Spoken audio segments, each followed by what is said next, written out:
guys, welcome to today's video and welcome on into my beauty stash. Today we are going to wrap up with the worst makeup that I tried in 2023, and today's video is just a hodgepodge of terribleness. This is going to consist of blushes, concealers, setting powder, you name it, just the odds and ends, separate from the foundation ranking video that I did this week and also the eyeshadow palette video.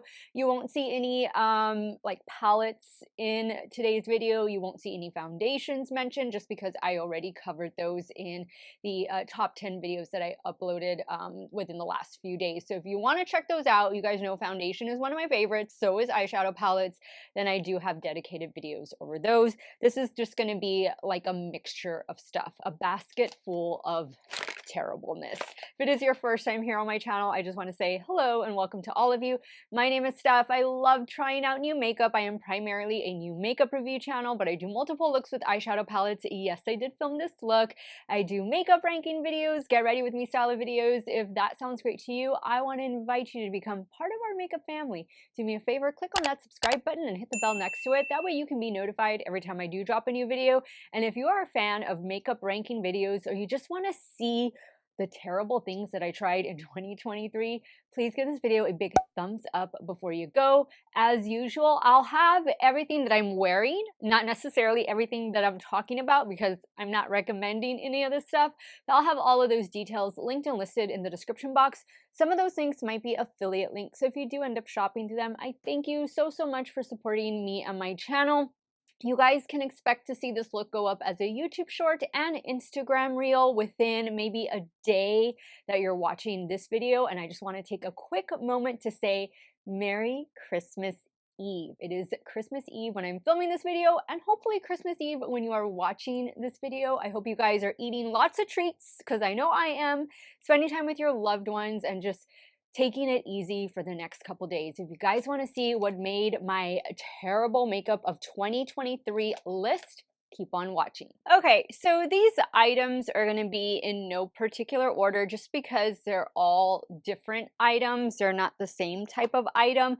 But you know what? Let's start first with a concealer. And I hate that this is making the list because I had such high expectations. This is one of the concealers I tried early on in 2023, and unfortunately it comes to us from It Cosmetics. This is their Bye Bye Dark Spots Concealer Plus Serum. This is supposed to neutralize any darkness that you have, in particular under the eye area. Brighten. It says it's formulated with 2% niacinamide. It also has hyaluronic acid and caffeine, all of which are good ingredients to have on your skin throughout the day. However, this provides minimal coverage, and you need a product, if it's going to conceal darkness and dark spots like it clearly states on the name of the product, it needs to have coverage, and this is a very sheer coverage. I also am not a fan of concealers that come like with their own little applicator. I don't know, I don't think it's very sanitary. I had way high expectations for this one, and it definitely fell short. I still love It Cosmetics though. They make a really good CC cream and some other foundations, but this concealer is a no-no. Let's go to lips now, and something that I tried more recently, and I believe this is from the Halloween Town collection from Melt Cosmetics. These are their Ultra Matte lipsticks. Now, they released some ultra matte lipsticks in the Fatally Yours collection, which was the collab with Bailey Sarian and Melt Cosmetics. I found those lipsticks to be a little more comfortable than these in the Halloween Town collection. So this was my first time trying this Melt Cosmetics formula. I know a lot of you love this formula because you say it stays on all day, you don't have to worry about it, but these for some reason on me were super dry. Maybe I got a bad batch, but I could barely like press my lips together. It was that bad. So going into the Bailey Sarian collection, I knew I was going to have, you know, that lipstick formula. Since I did purchase the entire collection, I made sure to do like a little lip mask underneath, and then I applied it on top. It was so much more comfortable that way. But for some reason, These, I can't get them to be comfortable. And they're dark shades. They're not shades that I would wear on the regular anyway. For me, this was a miss for from the collection. But if you like this formula, let me know what you do to make it a little more comfortable. The only thing I could think of is just having your lips really hydrated before going in with them. But I kind of feel after trying the Bailey Sarian lipsticks that I just probably got a bad batch with these from the Halloween Town collection. So next up, I have two mascaras, high-end mascaras that just didn't meet my expectations, and they are these right here. I also have a drugstore one. We'll get to that one right after these. But the ABH mascara, what is the official name? The Lash Sculpt. The Lash Sculpt mascara. It's not terrible, but it's not that great either, and for what you pay, you can definitely get something better at the drugstore. I just really wasn't that impressed with this new one from ABH. I also noticed it kind of flaked a little bit throughout the day, so yeah, not especially excited about that one. I'm gonna try and finish it up just because I have it, but it's not something that I've been reaching for on the regular. Also, this one from Lancome, and this is a very hefty packaging. I got this not too long ago, and I know this one made like one of my was it worst of November? It was my faves and fails, my monthly faves and fails video. This is not a nice one, at least on me. This is the Le 8 Lash Serum Mascara from Lancome. Lancome is known for amazing mascaras, as are their foundations, concealers, but you're going to see another Lancome product, unfortunately, land in today's miss list. But this Le 8 Hypnose Mascara just really didn't do anything for my lashes. Like, they were just there. I was really expecting a lot of volume, a lot of fullness, and I didn't really get that with this one. And I've tried pairing actually both of them with primers before, and to me, like, this was 30 some odd, this was pushing $40. Let's just put it that way. And I can get a really nice Essence mascara for $5 and then save the rest and go out to eat or get a pedicure or something like that. But this one is definitely not worth it. And if you have it and it's working for you, great. But for me, nah, didn't like it. So since we're talking about mascaras, let me get the only drugstore mascara that I didn't like out of the way. Unfortunately, it comes to us from LA Girl, and it is their Lift Off Instant Lash Lifting Mascara. I tried this at the beginning of the year. I kind of like the way the wand is shaped. It's a little thicker at the top, skinnier at the bottom, but this really didn't do anything. I mean, I think out of the three mascaras, this has got to be the worst. I would say this one, then the Lancome, and then the ABH. That's the order I'll put them in, but ooh, this was terrible. Like I just mentioned, go to the Essence section of Ulta or look at Essence mascaras online because there are some really awesome mascaras and they're only $5 or $6.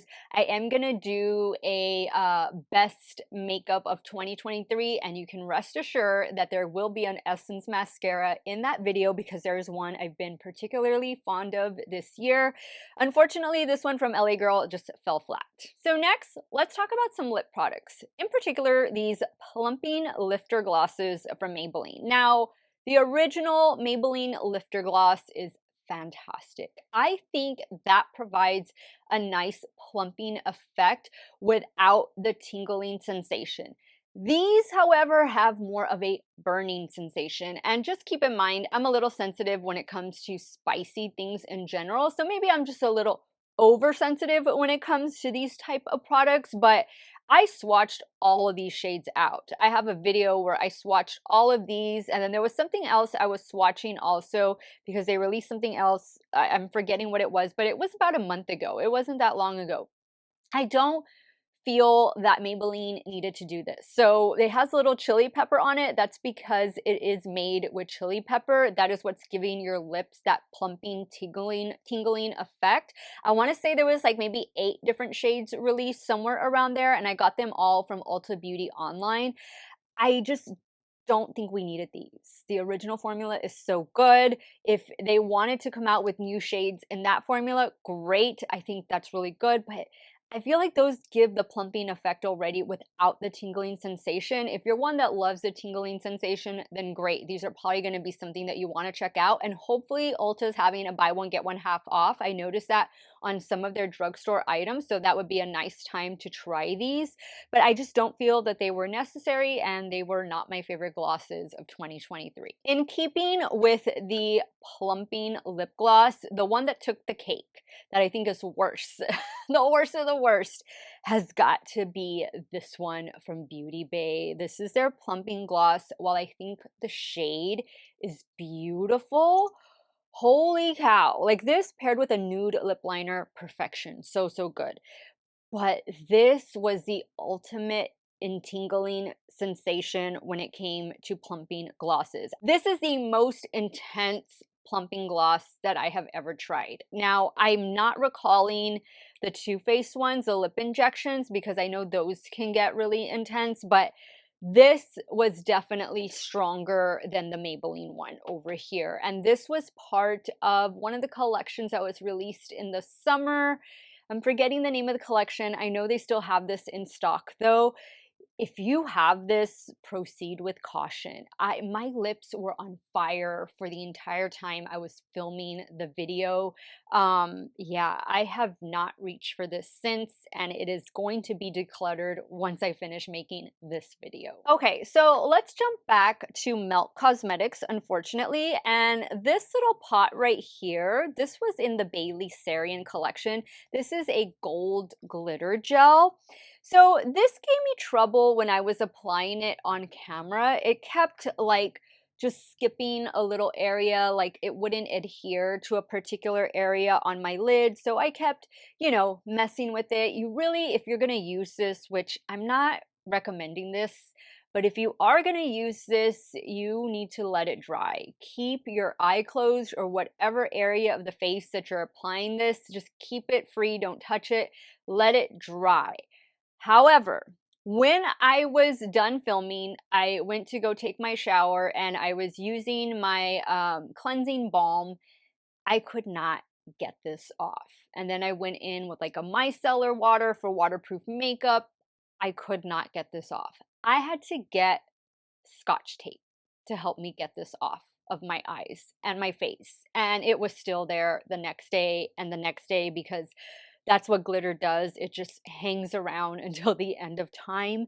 There are other melt like their gel liners, so good.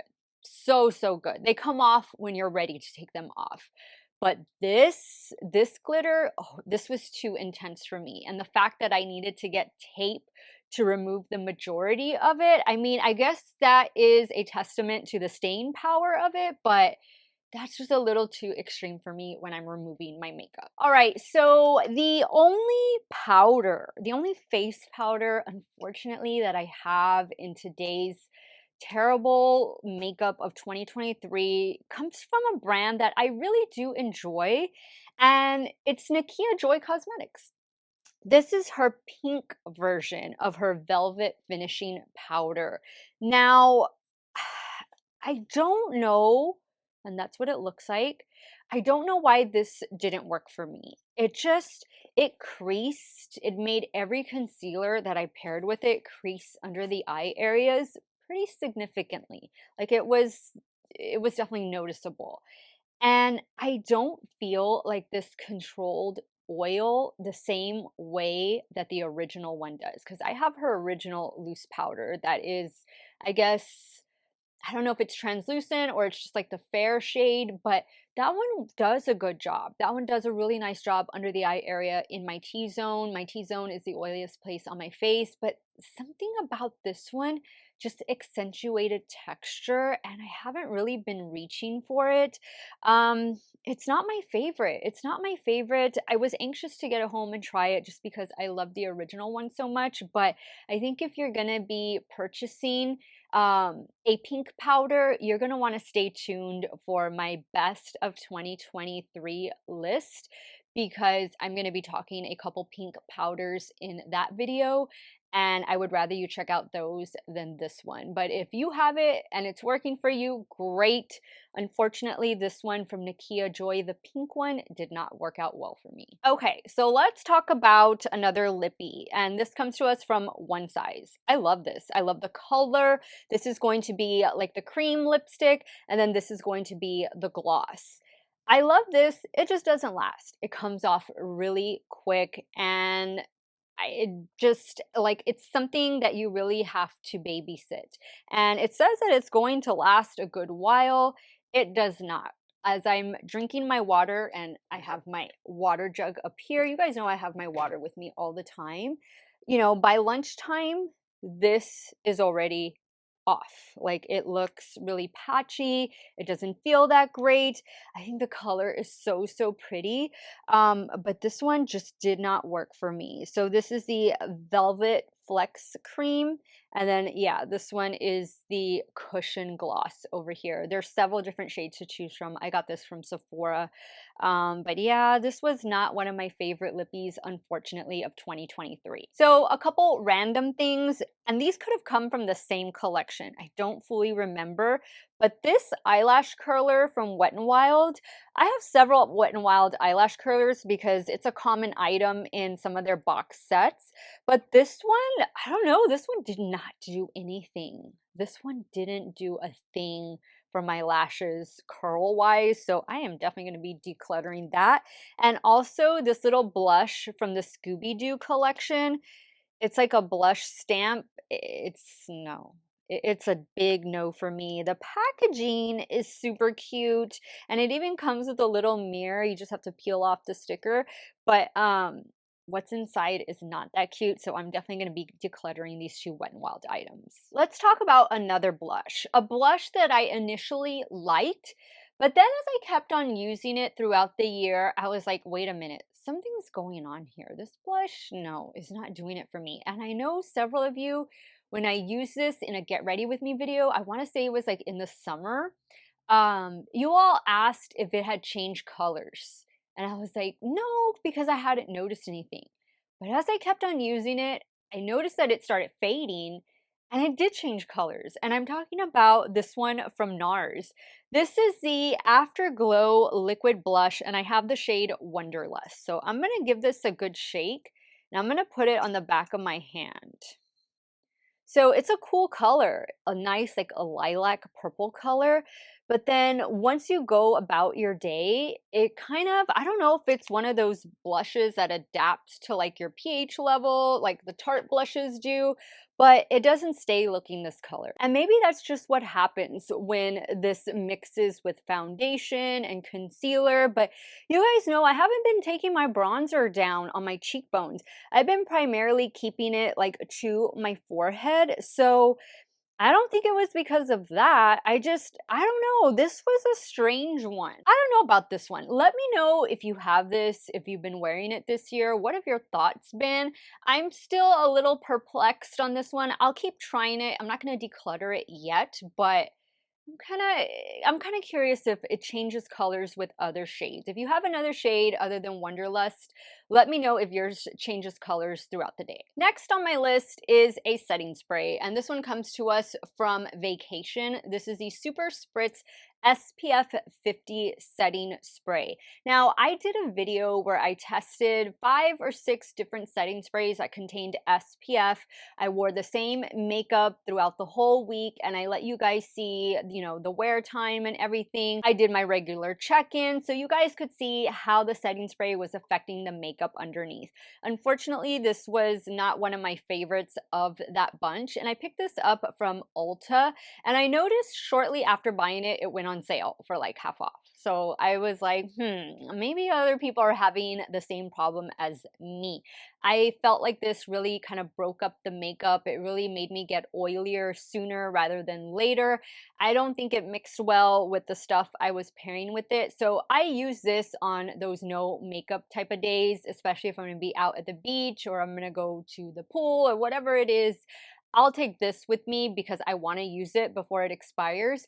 But to wear it to set makeup or to retouch, you know, the SPF that I already have on, because those of you who asked Steph, how do I retouch my SPF if I have a full face of makeup on? Well, get a setting spray that has SPF. That is one way that you can do that. But don't buy this one from vacation. My favorite is the Pixie one, and then also the Kate Somerville one. Those are my two favorites. Elf came out with one earlier this year.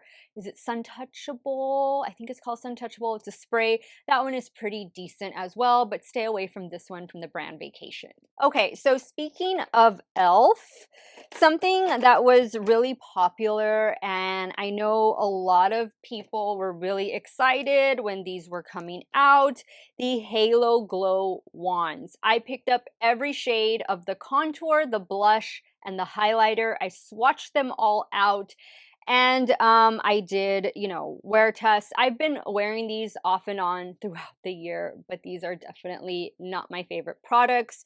The contour, I think, is the worst out of the three. They're not contour. They're really like the lightest shade. This is the lightest shade. This could be considered contour because it is a cool tone, and this is about as cool toned as it's gonna get when it comes to all 6 shades, I believe. But even then, look at that. That's not very cool. That's more neutral. So contour is usually the cool tone. It's what you use to sculpt the face. And then bronzer is obviously going to be more warm tone because that's what's going to provide warmth to the complexion. I found that while they did have kind of a decent shade range, they had some really deep shades. They had that really light shade, and then they just had a bunch of shades in the middle that kind of look like one another. The deep shade went pretty deep, but I don't know that somebody with a deep skin tone could actually use it to contour. And then the same being with this lightest one, I feel like you'd probably get more of a bronzy glow than an actual contour, like to contour the face, to sculpt the face. The same thing with the blushes. I felt like these were more like colorful highlighters than actual blushes. I felt like the pigmentation really wasn't there. And these are supposed to be dupes for the, what do you call it? Well, that one looks good, but I apply it a lot. These are supposed to be dupes for the Charlotte Tilbury, you know, her contour one, her blushes, and all of that, which those I love. I think those are worth the investment than wasting your time trying these out and not finding something that's going to work or something that's going to last. I felt that these went on a bit patchy. I think that my favorite thing out of the three of them is probably the highlighter. This is really what I've been reaching for the most. And I want to say there was like 3, possibly 4 different shades when it came to the highlighter. That's one of the darker highlighters right there. Those would actually be really pretty mixed together, but I mean, you're really going to have to squeeze the tube to get some out of the dabber, and you're going to have to build them up to really make the pigment show up and stay all day. That's another thing. I don't really think the pigment lasted all day either. To me, it was a very passable collection after trying it for you guys. So I hope that if you did end up buying them, hopefully you got them on sale, because I know several of you were very curious about them, and you probably wanted to try more than one shade in each of the 3 different categories that they had. So hopefully you had better luck than I did, but I will likely be decluttering these really soon. Let's talk about a brow product. This comes to us from Wet n Wild. So I'm not going to open this because whenever I open it, powder goes everywhere. So that's why it's making my worst list. This is a Brow Maximizer Powder and Gel Duo. I never remember, do I open it like this or do I open it like this? And I always end up opening it the wrong way, and powder just goes everywhere. I think the shade is really nice. The shade I got in this one is neutral brown. It's a good shade match. It was a good shade match for my platinum blonde hair, and I'm sure I could get it to work for this reddish hair that I have, but it's just the packaging that's not that great, and that's why I'm putting it in my terrible list. All right, so I have just a handful of items left. I'm going to save the 3 concealers I have for the end, and let's talk about this from LA Girl. Fortunately, LA Girl is making this list a couple times, but this is their Shade Shifter Duo Chrome Eyeshadow. They released a liquid version and then they released these powder versions. I returned the liquid ones, I returned one of the powder ones, and I only kept this one just so I could save it for this video.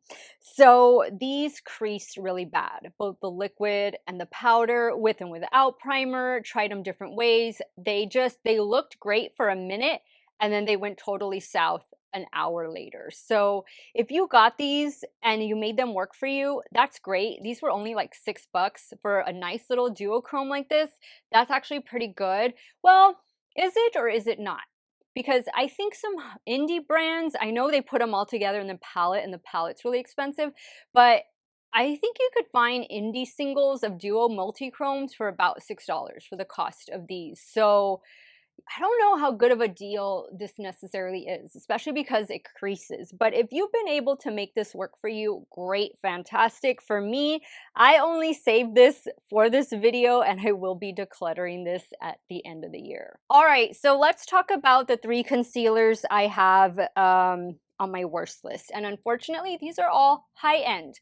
All high-end concealers right here from some of my favorite brands.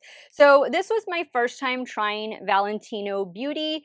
I don't have any desire to try Valentino Beauty again after this concealer. This didn't do a thing. It didn't provide coverage. It just was a big waste of money.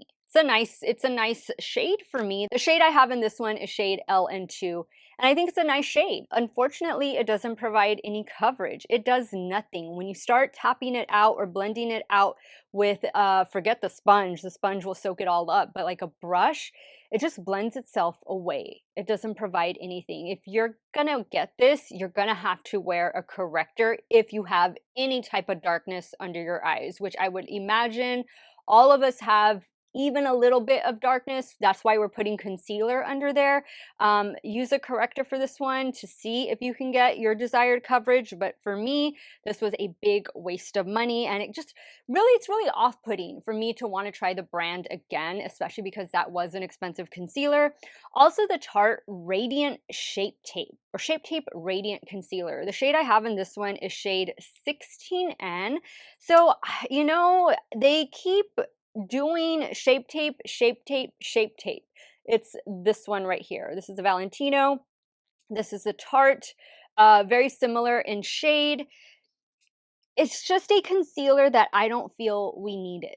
I feel like there's enough stuff in the Shape Tape line, and I know Shape Tape is only for Ulta, and then Tarte C is only at Sephora. So they kind of, are very similar to one another. So what comes out as Shape Tape over there might come out as Tarte C at Sephora. So just keep that in the back of your mind. But I don't feel that we needed this. We have the original Shape Tape concealer, which is, matte full coverage. Then we have the Ultra Creamy Concealer, which is more of like a hydrating, more of a natural finish, a little bit lighter weight than the original Shape Tape. And now we have this one. So I don't really see the need to have Radiant and Ultra Creamy. Tarte feels the need to have it. So, just get the one that works for you. I think for many of you, the original one is probably still in your stash. It's still in mine. I have mini sizes of it, and I still reach for it.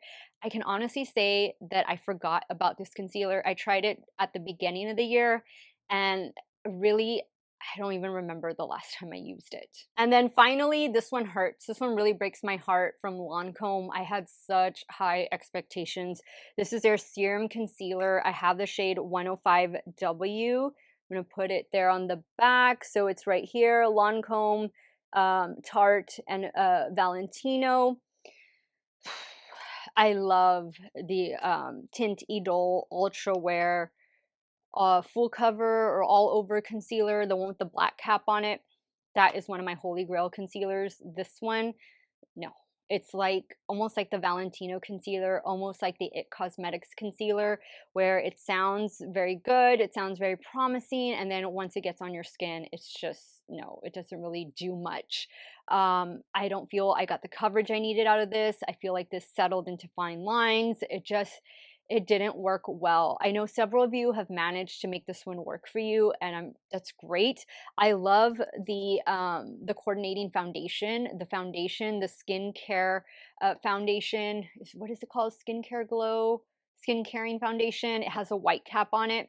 That is a beautiful foundation. I will take that one any day over this concealer right here. And you can see why I had such high expectations, because that foundation was it's a really nice one.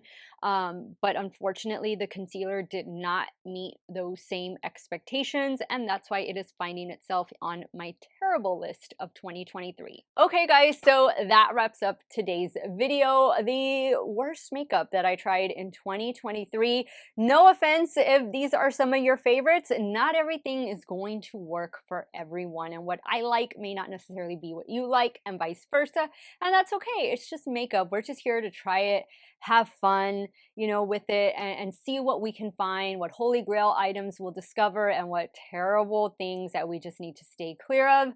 Let me know what some of your worst makeup items were of 2023. Let's get the conversation started. I look forward to hearing from all of you. And once again, Merry Christmas Eve.